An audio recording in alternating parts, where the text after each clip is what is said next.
Hello friends, नमस्ते प्रणाम। हमारे चैनल में आप सभी फ्रेंड्स का स्वागत है और अभिनंदन है। तो हम लोग बहुत ही प्यारा देवी पचरा गीत लेकर आए हैं। अगर अच्छा लगेगा तो लाइक शेयर सब्सक्राइब जरूर कीजिएगा और कमेंट बॉक्स में ज़रूर बताइएगा कि प्यारा सा देवी गीत आप लोगों को कैसा लगा। तो चलिए सुनाते हैं। जय माता दी। कहवा लगइबो मैया मावा जामुनिया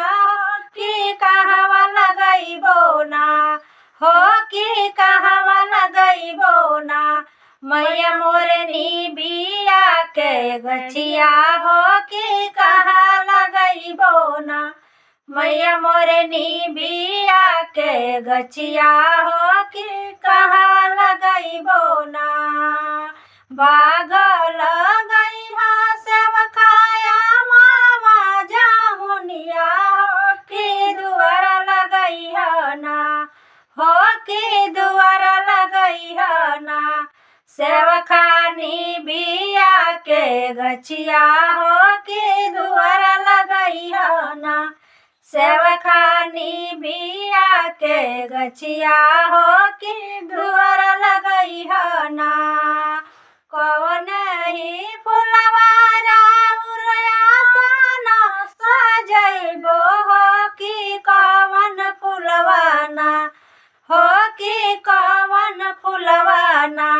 मैया मोरे हो खेला सिंगरवा हो कि कौन फुलवाना मैया मोरे हो खेला सिंगरवा हो कि कौन फुलवाना बेला चमेली सेवखारा मारो आसनवा हो कि अड़उल फुलवाना हो कि अड़उल फुलवाना सेवखा हो खेला सिंगरवा हो कि अड़उल फुलवाना सेवखा हो खेला सिंगरवा हो कि अड़उल फुलवाना कहवा लगइबो मैया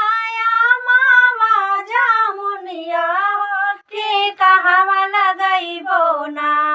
हो कि कहवा लगइबो ना मैया मोरनी बिया के गछिया हो कि कहवा लगइबो ना मैया मोरनी बिया के गछिया हो कि कहवा लगइबो ना बागल गईहा सेवखा मावा जामुनिया हो दुआरवा लगईहा ना हो दुआरवा लगईहा ना